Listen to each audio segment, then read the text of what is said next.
لله رب العالمين وبه نستعين على أمور الدنيا والدين. الصلاة والسلام على أشرف الأنبياء والمرسلين سيدنا وحبيبنا وشفيعنا مولانا محمد وعلى آله وصحبه ومن نصره إلى يوم الدين. أما بعد، سبحانك لا علم لنا إلا ما علمتنا إنك أنت العليم الحكيم.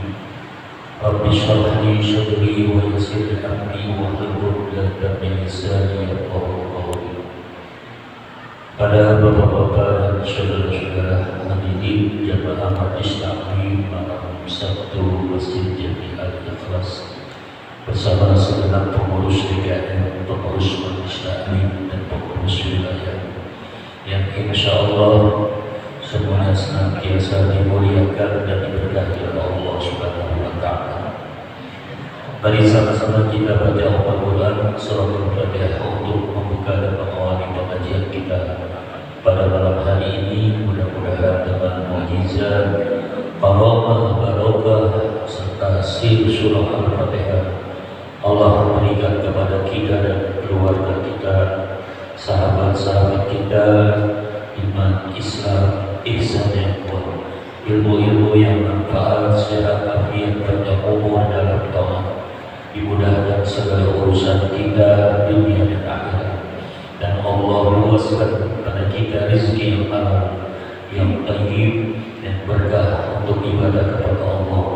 Dan mudah-mudahan Allah sampaikan kita semua kepada ma'rifat, husnul khatimah dan ridhonya di dunia wal akhirah. Sekaligus pada ini juga kita tunjukkan untuk arwah almarhum dan almarhumah, orang tua kita, keluarga, sahabat famili, para guru, para alim ulama dan semua orang-orang yang telah menginfakkan dan memberikan perjuangannya untuk Masjid Jami Al-Ikhlas ini. Mudah-mudahan semua mendapatkan limpahan rahmat dan maghfirah, diluaskan dalam kubur mereka dan dijadikan kubur mereka raudhah min riyadil jinan. Billahi ta'ala bidilkan ya ila hadratin Nabi Muhammad sallallahu alaihi wasallam wa alihi wa sahbihi wa zawjihi wa dhurriyyatihi radhiyallahu anhum wa ila jami'il anbiya wal mursalin wal malaikatil muqarrabin wal awliya'il arifin al muhaqqiqin wal ulama'il amilin wa syuhada'i was salihin wa ila hadrati abina al-mu'mina wa al-ardi Sayyidina Muhammad alaihi wassalam wa ila hadrati syuhada awliya Syekh Muhyiddin Qadir Jalal wa ila syuhada awliya Sayyidina Sayyid wa ila hadrati syuhada awliya Syekh Bahauddin Asy-Syabani wa ila hadrati Syekh Abdul Razzaq Al-Qudsi wa ila Sayyid Abdul Salam Al-Hudari bin Hasan Mustafa Al-Jalal wa ila syuhada al-mushtaqin min syarri al-Jalal al-mushtaqin wa ila hadrati Kashfullah al-Muzdaki ولا بسيئات أو الشر ولا بالشر ولا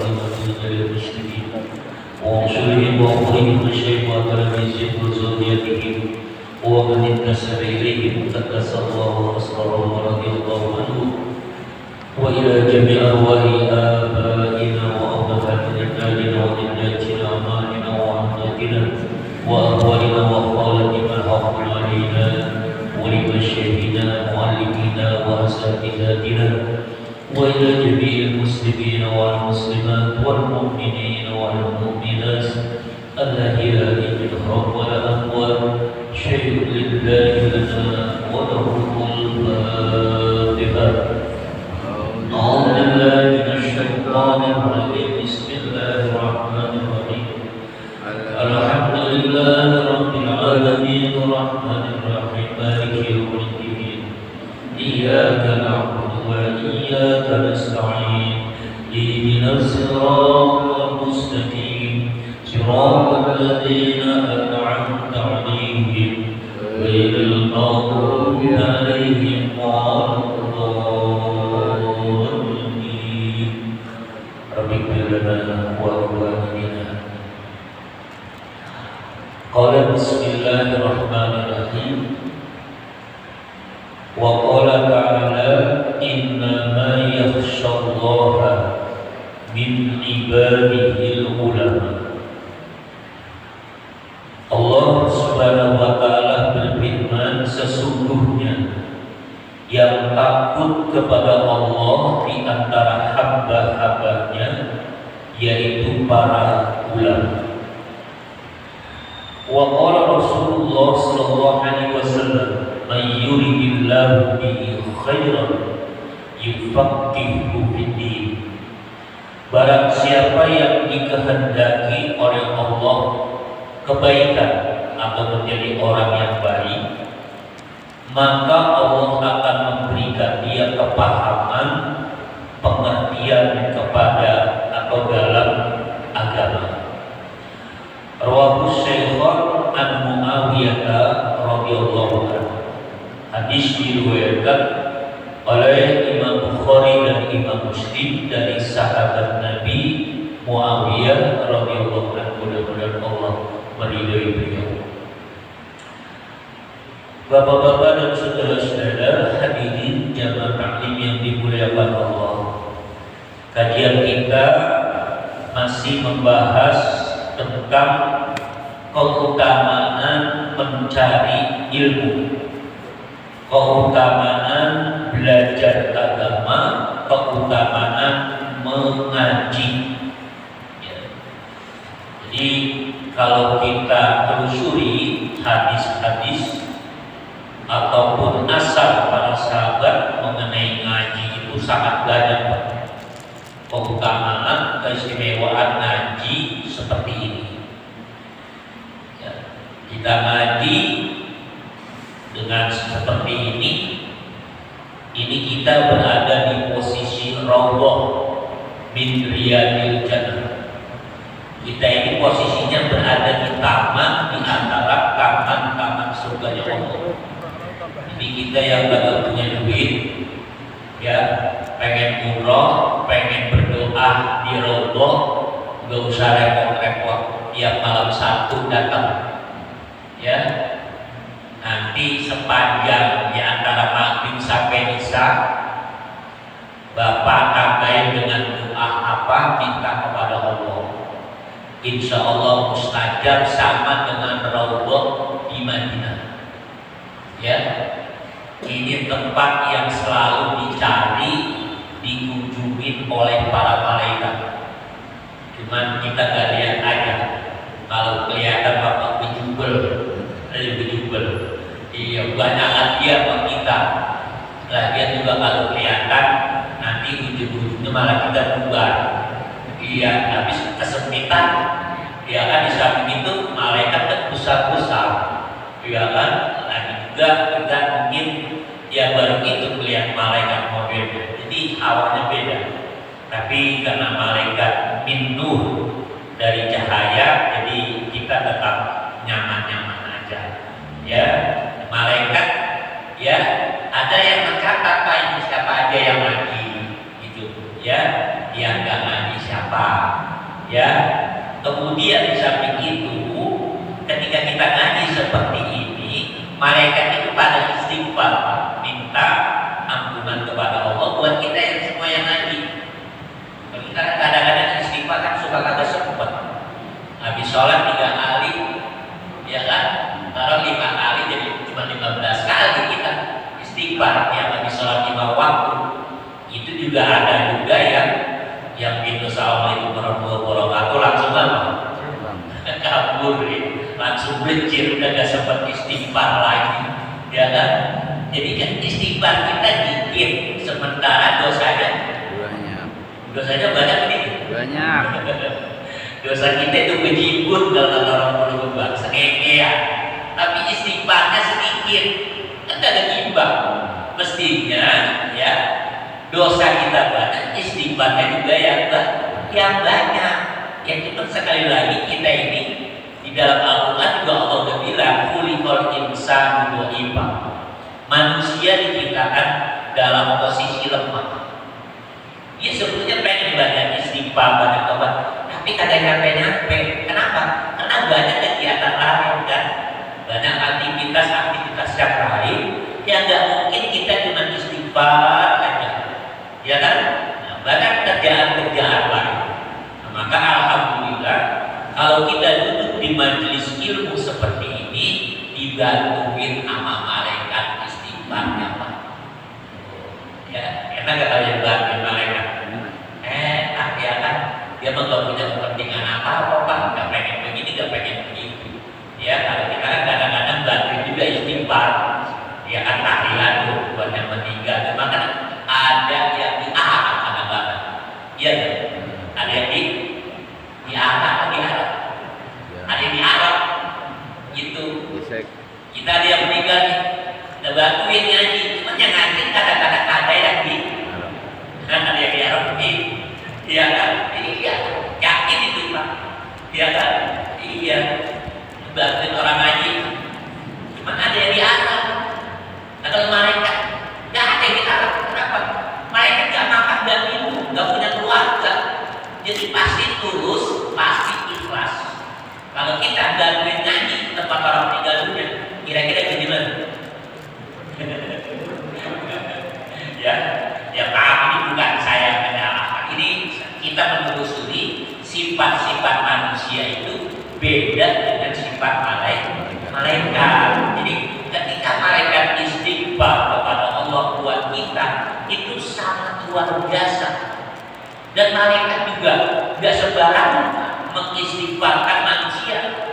Ya, jadi di antaranya yang dipilih sama malaikat yang duduk di majlis taklim. Ya, yang duduknya anteng-anteng aja kayak dia duduknya dia putar sini, dia putar sono. Tadi yang blonjor, dia angkat yang budak-budak. Pokoknya macam-macam, nggak ada masalah. Yang anjingnya rada-rada ngantuk, nggak apa-apa. Pokoknya ada di sini. Ya, yang penting ada di majlis. Ya, malaikat itu peduli oleh dia lagi ada kepalanya ngantuk. Ya, malaikat itu peduli pokoknya dia ada duduk di majlis taklim, di majlis itu dicatat diistighfarkan kepada Allah. Ya, di samping diistighfarkan dimintain oleh malaikat, didoain supaya kita itu min ahlil jannah, termasuk ahli surga. Kalau udah doa malaikat, istighfar malaikat itu udah meluncuran ke iya, nggak pakai nyangkut, nggak pakai mentok, ya, pokoknya mulus. Kayak istighfar kita menyangkut mulu. Ya kan? Iya, kenapa? Karena itu tadi saya bilang istighfar kita itu pertama nggak konsen, nggak fokus, ya kan? Istighfar kita itu masih tercampur pikiran-pikiran yang kotor, begitu ya. Istighfar kita sudah dibarengi dengan kesadaran. Itu istighfar kita. Kalau istighfar malaikat itu mulus Pak. Jadi kita bersyukur kepada Allah, ya. Ketika kita duduk di majelis taklim, di majelis ilmu seperti ini, kita diistighfarkan dan didoain oleh para malaikat. Ya, insya Allah mudah-mudahan ya. Nah sekarang kita lanjutkan tentang keutamaan belajar. Di sini ayat yang Allah menyatakan di antara hamba-hamba Allah yang takut kepada Allah itu cuma para ulama. Yang gak ulama itu biasanya gak takut sama Allah. Benar tuh, yang takut sama Allah cuma ulama. Tapi kadang-kadang orang menelusurin banyak memperhati. Ada tuh ustaz, kiai, ulama, tapi lakunya begitu. Nah, dia kan kayaknya gak takut dia sama Allah. Dia kan suka ngikutin jamaah. Kadang-kadang jamaahnya muridnya dikerjain sama dia. Emang ada yang gitu? Nggak ada. Negatifnya. Kok bisa gitu? Apakah ini dia nggak takut sama Allah? Kan katanya yang takut sama Allah ulama. Ya, dan juga banyak tokoh-tokoh agama, ulama, kiai ustaz yang ketika duduk di instansi pemerintahan, kok bisa ikut-ikutan korupsi, KKN. Bahkan kalau kita telusuri riwayat para koruptor atau pelaku-pelaku korupsi di negeri kita, itu departemen agama teratas. Itu kan banyak orang-orang pintar agama yang belum lama kasus apa? Kuota kan? Haji. Iya kan? Kuota dijual-jual begitu. Iya kan? Boleh jadi kita ngantrinya sampai lama banget. Iya, dulu beberapa tahun yang lalu korupsi mencetak besar Al-Quran. Dikorupsiin juga beberapa miliar. Mencetak Al-Quran, duitnya dikorupsiin. Iya, banyak sekali. Tidak adanya kok di departemen agama. Ya kita kan, ya di departemen agama orang yang agak tinggi agama, terutama menterinya. Ya, tapi kok seperti apa nggak takut kepada Allah? Ya, kan ayatnya yang takut sama Allah itu cuma ulama, tapi faktanya kok beda. Nah, disinilah kita harus paham, harus mengerti ulama itu apa atau siapa dan bagaimana. Karena nanti ulama di dalam Islam itu terbagi dua secara garis besar ya. Ada ulamaul akhirah pertama, ada ulama dunia. Ulama akhirat, ulama dunia. Ya. Kalau ulama akhirat, visi misi orientasinya, targetnya adalah satu, ridho Allah. Dalam situasi kondisi bagaimanapun, enak gak enak, pokoknya ridho Allah. Kalau yang kedua, ulama dunia, orientasinya, misinya, targetnya, ya berurusan dengan dunia, jabatan, kekayaan, ya kemakmuran, ketenaran, itu yang dia cari. Ya mohon maaf, saya nggak menyalahkan ya. Kalau ada ulama kiai kok ikut iklan gitu. Iya, ya iklan di YouTube, di TV, kan ada tuh. Ya maaf, nggak salah, saya modelnya dan saya nggak menyebut di secara umum. Ya, bahkan kadang-kadang ada ulama kiai yang siap menerima pesanan sesuatu yang haram suka jadi halal. Yang penting ini, iya dapat ini, ya aturan halal jadi rada-rada kaget halal, aturan halal jadi halal, dan lama-lama halal, lama-lama halal. Iya, dikasih mobil juga, jadi iya banyak fatwa-fatwa yang akhirnya menyimpang, fatwa-fatwa yang bikin gelisah masyarakat umat. Itu Pak, itu ciri-ciri ulama dunia. Hidupnya belakang. Ya, lihat aja. Ya sekali lagi saya nggak menyebut tokohnya atau namanya. Ada yang saya tusuk itu punya rumah kayak istana apa? Dari rumahnya, kamarnya, perabotannya, masya Allah. Nggak pesantren nggak punya, madrasah nggak punya, tapi rumahnya sangat mewah dan megah, mobilnya mewah. Ya, ceramah setengah jam, 1 jam bisa 30 sampai 50 juta. Tuh iya, ini model-model begitu udah banyak ulama-ulama dunia. Ya, ini yang Nabi pernah bilang, yang aku takutin nanti di akhir zaman bukan gajah, tapi ulama ulama dunia, ulama jahat. Nabi itu tidak khawatir Pak, nanti tanda-tanda kiamat besar turunnya dajjal. Kita semuanya tahu dajjal itu dengan ciri di jidat keningnya sini ada tulisan kafir atau kafir, ya. Dan di sebelah kanannya, ya, itu ada fenomena neraka. Sebelah kiri fenomena surga. Oh, bisa terbalik? Iya memang begitu. Ya, yang hatinya gelap, dia milih yang pasti yang surga kan? Yang sebelah kanan ini kan neraka, ya. Yang sebelah kiri surga. Tapi dia pilih yang sebelah kiri. Padahal itu yang sebetulnya adalah neraka. Nah, yang sebelah kanan gambarannya neraka, fenomenanya neraka, sebetulnya surga. Cuma karena hati kita gelap, ada senangnya yang sebelah kiri, yang fenomena surga, akhirnya jebur ke neraka. Itu tipu daya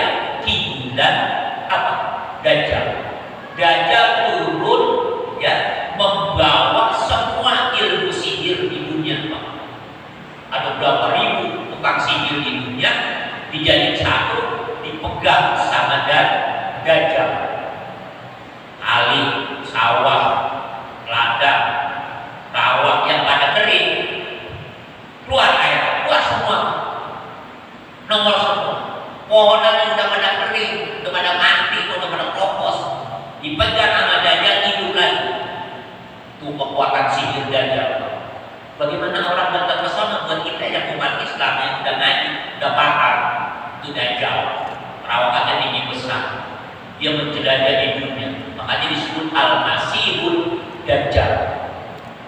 Ya, dia belajar semua, menebar fitnah. Aku jadi nabi, aku jadi rasul, ujung-ujungnya ngaku tuh Tuhan, karena bisa hidupin orang mati, hidupin bisa, Pak, sama Dajjal. Tapi kita ini yang berbarengan juga paham, ya ada kata banyak turunnya senang, gak bakalan kita ikut dia, karena kelihatan cirinya, Pak. Ya, penampilannya, gaya, sepak ternyata itu udah ditakutin oleh Nabi. Yang aku takutin ulama dunia. Kenapa? Mereka bersorban pakai gamis, pakai jubah. Sorbannya 12 meter. Sorban ada 12 meter. Ya kan jubahnya pakai Batman. Iya. Tangannya wangi, tasbihnya kayak gini. Sekepal. Dia datang disambut orang. Semuanya langsung dia datang pakai hardrock, ya kan hardrock nggak ada, ini lah kalian bisnis bekasan kamu juga, yang penting rame nyambung dia, ya kan duduk diiringin, sehingga bisa ambil kayak betis, ya aku, bagaimana orang nggak cium tangan aja, itu jamaah umat yang tadi cium tangan dia, sampai 6 kali bolak-balik, Pak. Harapannya barokah. Ya Allah, ini Pak, kita semua terkesima kan. Ini benar-benar dia luar biasa. Padahal itu ulama jahat. Kita nggak kenal, nggak tahu, kecuali kita punya basyirah. Ya istilah punya feeling yang kuat, Pak. Ini kiai, ini ustaz, kagak lempeng ini. Jadi dia nyambutnya biasa-biasa. Tapi kalau yang nggak tahu kan nggak punya firasat, wah bisa-bisa dipeluk, kok dicium tangan lalu, ya kan pulang sampai turun kayaknya, ya keselea udah, habis dicium tangan pulang aja. Nah itu Pak, kita kadang-kadang begitu. Sebenarnya penampilan kiai ulama kita kadang-kadang berlebihan. Padahal kita nggak tahu dia itu ulama jahat. Iya, ya kita memang tetap secara umum kita hormati ulama kiai ngasati, tapi jangan berlebihan. Ya, nah itu ulamanya apa? Jadi ulama yang menjual agama untuk kepentingan pribadi. Nah, ini yang bahaya, Pak. Karena itu bentuknya ya sama kayak ulama hebat, hidup ya sama-sama orang, sama-sama manusia. Cuma isinya seperti itu tadi, ya. Dan juga perlu kita ketahui, ulama itu ada beberapa model, Pak. Ya, ini biar kita tahu nih, ulama yang takut sama Allah itu yang model yang mana, ya kan? Jadi nggak semua. Ini kan istilah dalam ilmu usul fikih, ya. Ini namanya kalimat am, ya, bahasa yang sifatnya global, umum, dan itu perlu adanya mukhasis yang dikhususkan. Jadi setiap ada mukhasis, ada mukhasis. Ini ayat namanya mukhasis, dikhususkan. Apa? Ayat ini namanya ayat am, ayat umum, perlu adanya mukhasis yang mengkhususkan. Mana yang mengkhususkan? Nanti ayat ini dikhususkan oleh hadis. Jadi ada ayat umum dikhususkan dengan ayat. Ada ayat umum dikhususkan dengan hadis. Nah ini dengan hadis nanti banyak hadis-hadis yang menjelaskan tentang kepribadian ulama. Ya. Nah model yang pertama dari para ulama Pak, namanya ulama billah. Ulama apa? Ulama billah. Ingat itu, ya. Ulama billah itu kayak apa?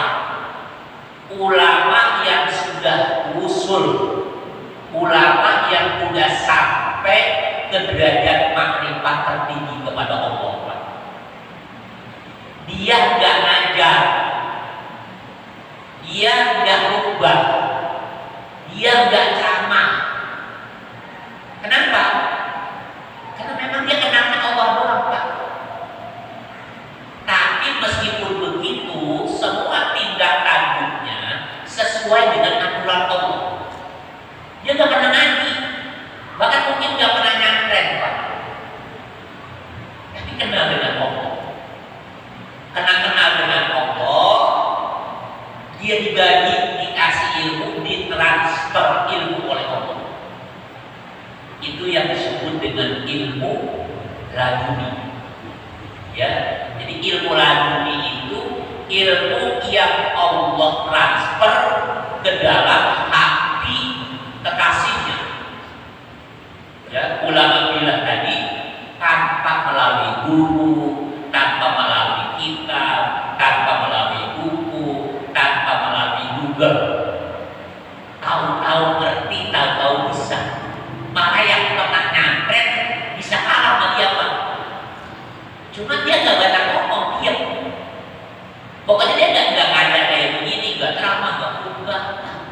Tapi kalau ngobrol-ngobrol, dia bisa keluar dari lisannya itu mutiara-mutiara itu. Kalau hanya ngobrol-ngobrol aja, tapi kalau suruh ngajar ya nggak mau, dia nggak bisa ngomongnya kadang, nggak bisa nyampein. Jadi kalau yang sifatnya formal dia nggak bisa. Tapi kalau mau menjadi adu, dia menang, Pak. Iya, dia bisa menang. Ya, ini hukumnya apa ini berdasarkan kitab ini? Dia tahu. Tuh, ini tingkat tertinggi. Ya, ini model yang paling langka. Ini paling mahal, Pak. Ya, karena langka yang pasti paling mahal. Gitu, Pak. Ya, ya dunia alam ini, Pak. Selagi masih ada yang seperti ini, insya Allah stabil alam ini. Tapi kalau yang model kayak ini ditarik oleh Allah, akan terjadi goncangan alam semesta.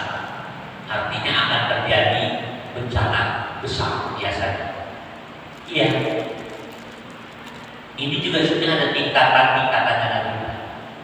Yang paling tinggi, ya, cuma satu dalam satu abad.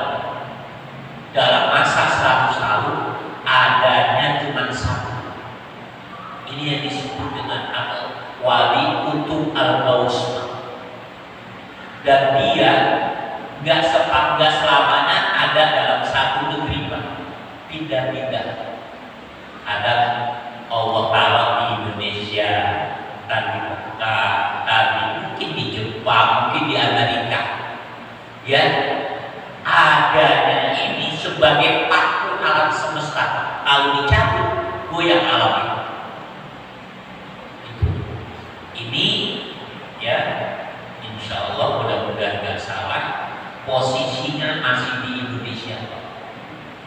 Makanya di Indonesia meskipun badan bencana besar masih bisa terkendali, Pak. Meskipun ada bahan-bahan ribut, mau perang, mau rusuh besar-besaran umpamanya, tetap gak jadi. Ujung-ujungnya ada lagi. Ya kayak pemilu kemarin kayak nggak berapa ini kayak itu udah pada bertarung pemilu, bahkan ribut di kelompok itu tugas ini tugas. Ya kan pakai lah. Ya kan? Ada bencana sifatnya masih berblok-blok dan masih bisa dikendalikan. Kalau itu dicabut pas satu, bukan bencana biasa lagi, kiamat. Jadi kalau kiamat itu nanti itu paku alam semestanya dicabut oleh Allah, Pak. Buatkan semua alam semesta. Nah ini yang disebut saya kata tadi yang namanya al-kutubul tingkatan beliau ini di bawah Nabi Muhammad SAW. Ya, dan ini dirahasiakan oleh Allah kecuali orang-orang khusus. Ya, nanti ada lagi tingkat-tingkatan di bawahnya. Ada ulama billah yang jaga arah angin dari barat, dari timur, dari selatan, dari utara, semua sudut mata angin itu dijaga. Ada yang suruh jaga dengan kasar, ada yang suruh jaga di lautan samudra, ada yang daratan. Udah sembarangan Pak Allah nyeting mendesain alam semesta ini. Jadi ada pertolongannya. Ya, kalau itu nggak ada mah atau terus kehidupan digoncang. Kita nggak bisa ngaji, nggak bisa makan, nggak bisa tidur, nggak bisa apa-apa, goyang terus. Iya, ya. Jadi kita bersyukur kepada Allah dengan adanya ulama-ulama seperti ini. Ya, nah, itu ulama billah Pak. Jadi ada tingkat-tingkat kalau saya benci nanti waktunya nggak nyangka. Ya. Nah kemudian yang kedua, model yang kedua namanya ulama billah wa bi'ahkami. Ulama yang sudah sampai kepada Allah, udah tertinggi ma'rifatnya kepada Allah, tapi dia juga ngerti hukum-hukum Allah, bisa baca kitab, ya, bisa menelusuri ilmu-ilmu yang di pesantren, bisa ngajar, bisa tausiah, ya, bisa diskusi. Nah ini tingkatan yang kedua. Ya, ini udah langka Pak. Tingkatan yang kedua itu udah langka. Ya.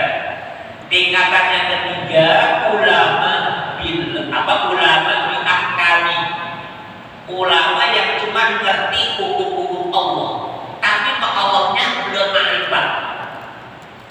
Ini yang banyak sekarang. Ya, kalau urusan kita betul kita botak, wah ngeces dia Pak.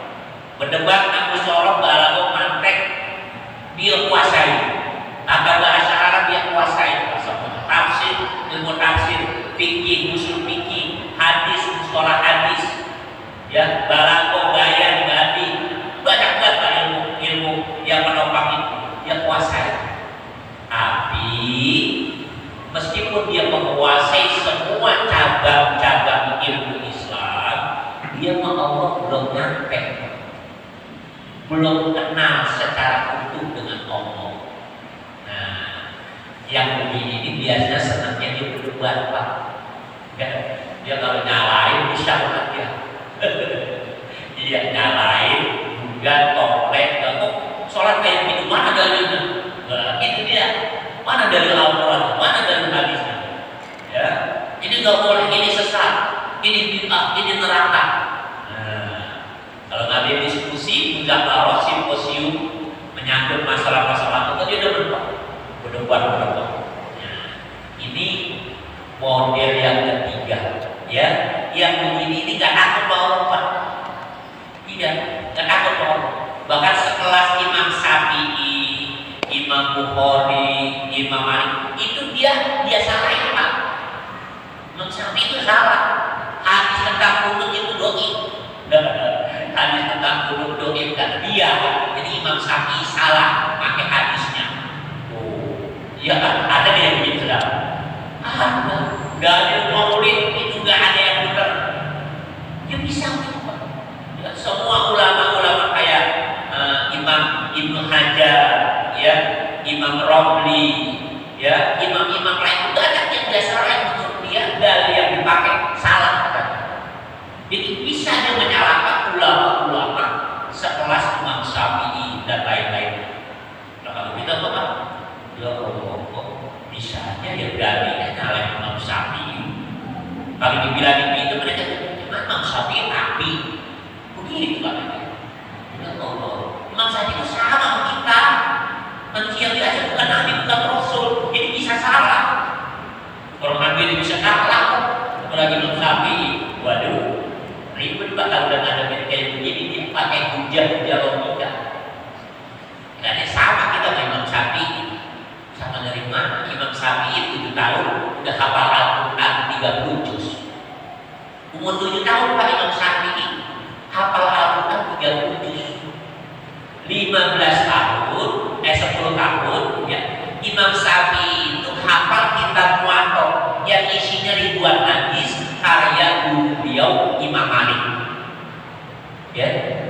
Imam Malik itu punya karya kitab kumpulan hadis-hadis Nabi namanya Al-Muwatta. Imam Malik sendiri yang nyusun kagak hafal, kagak hafal, dia yang nyusun tapi gak hafal. Lah Imam Syafi'i muridnya hafal. Waktu itu kan Imam Syafi'i punya keinginan, cita-cita untuk belajar ngaji sama Imam Malik. Ya, akhirnya ya ada jalan. Ya kemudian kalau sekarang beliau dapat beasiswa lah dari Kesultanan, ya waktu itu Sultan Abbasiyah, ya dinasti Abbasiyah. Nah akhirnya Imam Syafi'i yang masih kecil itu 10 tahun itu dipertemukan dengan Imam Malik. Imam Malik itu salah seorang pendiri mazhab Maliki, ya Imam Malik bin Anas, ya ada Malik bin Anas, ada Anas bin Malik, jangan salah itu Pak. Malik bin Anas itu pendiri mazhab. Kalau Anas bin Malik itu sahabat Nabi, ya kan? Tapi dua-duanya hebat semua, ya kan? Nah, ketika ketemu sama Imam Malik itu perawakannya besar Pak. Dia itu kalau Nabi pakaiannya mewah, jubahnya, sorbannya, idolnya, ya, dulunya, maunya pokoknya yang serba mewah gitu. Sampai ada yang komplain, Tuan Imam kok banyak istimewa banget sih, pengen dihormatin dia, pengen dibuat juga.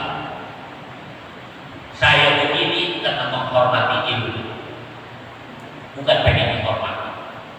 Itu Imam Malik. Beliau kalau datang ke Madinah, kita biasanya kalau yang umroh haji datang ke Madinah itu biasanya buka sendal kalau mau ke masjidnya, ya kan, udah masuk ke masjid itu sendal ini nggak pakai kresek atau pakai apa itu. Imam Malik kalau sampai ke Madinah bukan pas mau masuk ke masjid buka sendal, sampai pintu gerbang wilayah Madinah Pak. Umpamanya ini katanya pulau gerbang di R4 wilayah Madinah, Masjid Nabawinya ini, dia pas depan Royal kali Pak udah buka sendal. Mau ke Al-Ibas, ya kan, buka sendalnya di mana? Depan Royal, dia dekat Al-Jihad di situ dia buka sendalnya. Mau ke Al-Ilah bukan mau ke Al-Jihad, berarti sendalnya dari sana dia tenteng. Ada yang tegesin, wahai Tuan Imam, udah jauh amat buka sendalnya, mesinnya masih jauh, ya kan? Apa jawab beliau? Saya gak enak, saya malu, saya songong kalau saya pakai sendal. Oh songong, oh gak enak, oh malu, kenapa? Ini wilayah Madinah, kota suci, di mana ada makbarah Sayyidul Alam, pemimpin alam semesta. Itu saking sopannya Imam Malik kepada Nabi. Iya, buka sendalnya masih jauh di pintu gerbang masuk Madinah dia udah buka sendal. Iya, kalau kita kadang-kadang masih udah masuk ke masjid masih pakai sendal. Iya kan, udah masuk bangunan masjid masih pakai sendal. Iya, itu Imam Malik. Jadi Imam Syafi'i ketemu Imam Malik dan memang kamu ya masih anak-anak kok, ya ABG 10 tahun, ya kamu emang mau ngaji sama saya? Iya Tuan Imam, saya pengen belajar, ya berguru kepada Tuan Imam. Tuan Imam mau kan? Ya mau aja, tapi kamu saya tes dulu, ya tes apa Tuan Imam? Kamu baca dulu kitab Muwatta di depan saya. Saya nggak punya kitabnya Tuan Imam. Ah, kamu bagaimana mau ngaji kitabnya nggak punya? Ya kan? Terus bagaimana ini? Tapi insya Allah Tuan Imam saya hafal. Ah, bercanda kamu. Ya kan? Enggak, saya hafal. Coba disimak Imam Malik buka kitab beliau dari awal. Ya, Imam Syafi'i di hadapan beliau baca kitab Muwatta. Ya, kan pakai an dari. Itu sanadnya semuanya disebut pas. Ya, sampai selesai. Sampai Imam Malik nutik Pak. Masya Allah ini anak benar-benar ya. Nah, saya aja yang nyusun kagak hafal. Iya lah ini kagak hafal. Itu bagaimana? Ya sudah, kamu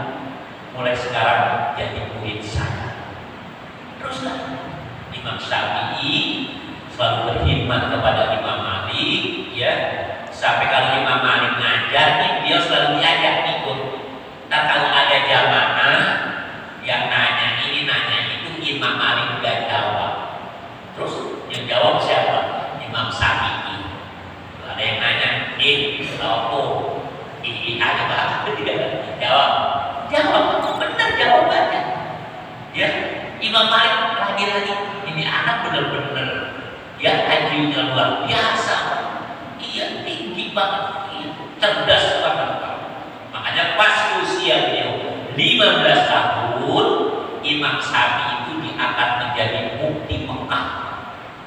Mufti itu kalau kayak kita di Indonesia ketua MUI, 15 tahun Pak umurnya mengeluarkan fatwa ini Pak. Jadi beliau 15 tahun tuh udah menjadi ketua majelis ulama yang memberikan fatwa. Jadi Imam Syafi'i kayak gitu Pak. Lah kok kita sekarang ya kan Iqra aja belum hatam, ya Iqra belum hatam udah bilang Imam Syafi'i sama gua katanya. Ya Allah, inilah ya umat Islam zaman sekarang itu pada sok-sokan Pak. Iya, Iqra aja belum hatam udah nyamain dirinya dengan Imam Syafi'i itu, ya. Nah, jadi model yang ketiga itu ada ulama yang cuma ngerti, ya istilahnya kulit doang lah Pak, ngerti kulitnya, ya kan musyarab yang kuasai alfiah hafal, Ibrani hafal, Jumiyah hafal, hadis ini hadis itu hafal, cuma kulitnya doang, isinya nggak ada. Tuh, ya, jadi zohirnya doang. Nah ini model yang ketiga. Model yang keempat adalah ulama yang mohon maaf, ulama ecek-ecek Pak. Nah, musyarab kagak ngerti, ya, bahasa Arab gak ngerti. Jangankan kita gundul, kita botak, kita gondrong aja gak bisa dibaca.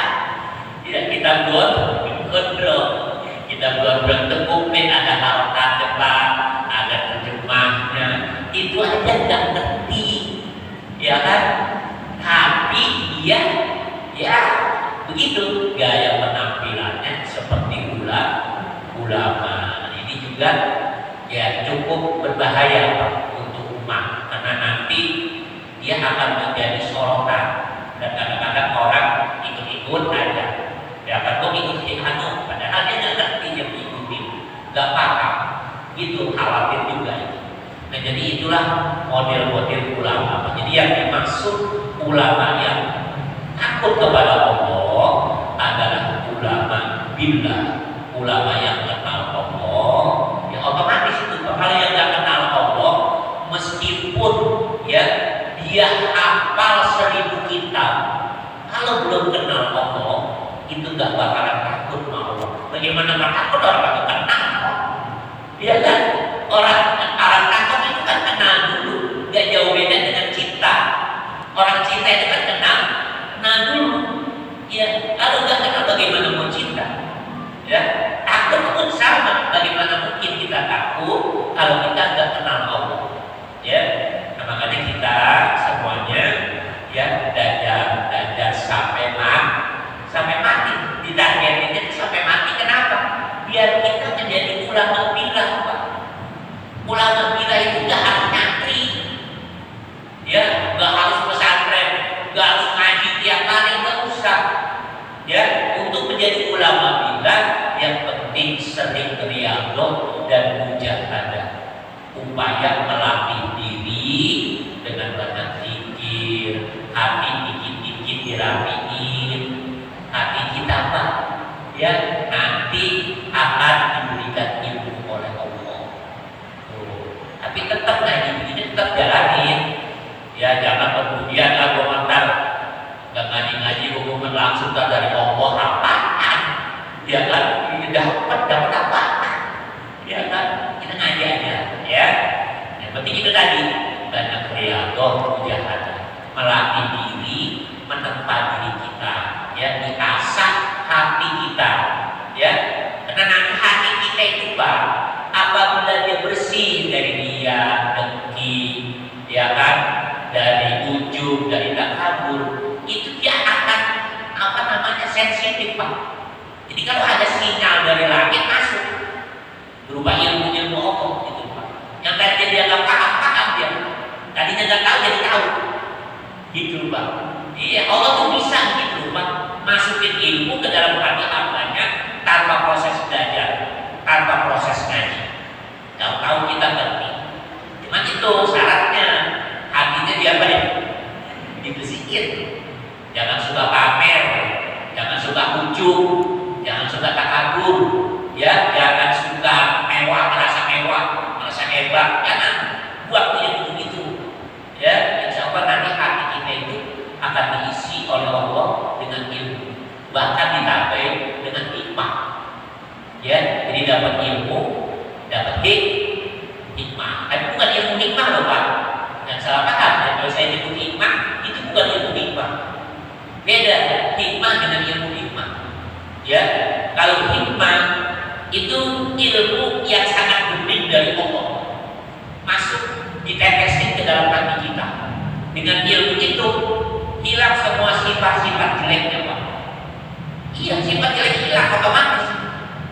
Tapi kalau ilmu hikmah itu dipelajari, diajiin, ditirakatin, ya kan, amalin itu dan diantaranya ya ilmu hikmah, ya kan, gak tempat dibacok, ya kan, maling masuk ke rumahnya tapi gak bisa keluar, ya kan, iya, ada orang yang begal kita, tahu-taunya lemes jatuh. Nah itu ilmu hikmah. Jadi larinya ke sana Pak. Ya, termasuk ilmu Asmaul Husna. Itu jangan dipelajari. Ilmu hikmah, ilmu Asmaul Husna. Itu kan dari Al-Quran, wiridannya. Iya, meskipun dari Al-Quran. Saya terus aja kok. Saya sering dulu waktu saya masih anak ditawarin belajar ilmu. Bahkan di pesantren, ya didatangin khusus, ya, ahli ilmu Asmaul Husna. Saya nggak mau, saya nggak ikut-ikutan gitu. Paling nonton doang, besok aja nonton. Kayak nonton sirkus, ya. Habis di orang dipukul pakai apa? Pakai kasok nggak ngapa-ngapa. Ya, dipukul pakai kasok nggak ngapa-ngapa. Ya, batu apa? Batu es balok, ya. Jeda langsung ke belakang. Iya. Cuman anehnya ketika guru saya, kiai saya lewat, dia mau melatih itu langsung praktek apa? Ya, jadi ilmu hikmahnya hilang. Padahal kiai saya cuma lewat doang, nggak ngaruh-ngaruhin. Jadi gak usah belajar ilmu gituan. Ya, kalau mau cari ilmu, carilah ilmu yang benar-benar murni. Ya, jangan yang aneh-aneh. Yang pengen nggak mau pakai tembak mau ngapain? Hilang mau ngapain? Mau terawat hati orang mau ngapain? Ya, mendingan terawat hati kita, terawat bersih pengaga, itu aja. Sampai mikir buat memutuskan orang lain. Ya, jadi itulah Pak ya, tingkatan atau model-model ulama yang di dalam Islam. Jadi kita jangan sampai gampang terjebak untuk ikutin ulama-ulama kita. Ya, harus paham, harus ngerti, karena ini kan menyangkut perjalanan hidup kita sampai di akhirat gitu ya. Ya, mudah-mudahan ya Allah jadikan kita ya hamba-hamba yang ya selalu ada rasa takut kepada Allah Subhanahu wa taala, sehingga perjalanan hidup kita itu akan aman dan selamat sampai kita betul-betul bertemu dengan Allah Subhanahu wa taala. Wallahu a'lam bishawab. Billahi ta'ala al-Fatihah. A'udzu billahi minasyaitonir rajim. Bismillahirrahmanirrahim. Alhamdulillahi rabbil alamin arrahmanir rahim maliki yaumiddin. Iyyaka na'budu wa iyyaka nasta'in. Ihdinas siratal mustaqim. Shiratal ladzina an'amta 'alaihim ghairil maghdubi 'alaihim waladdallin. Bismillahirrahmanirrahim. Alhamdulillahi rabbil alamin. Hamdan yuwaffiqu wa yuwazzi. Allahumma shalli ala sayyidina Muhammad wa ala ali sayyidina Muhammad. Allahumma rabbana zidna 'ilman nafi'an warzuqna فهما كاملا. اللهم علمنا وفهمنا بسر لا إله إلا الله. ربنا آتنا في الدنيا حسنة وفي الآخرة حسنة وقنا عذاب النار. صلى الله عليه وسلم محمد وعلى آله وصحبه وسلم. الحمد لله رب العالمين. السلام عليكم ورحمة الله وبركاته.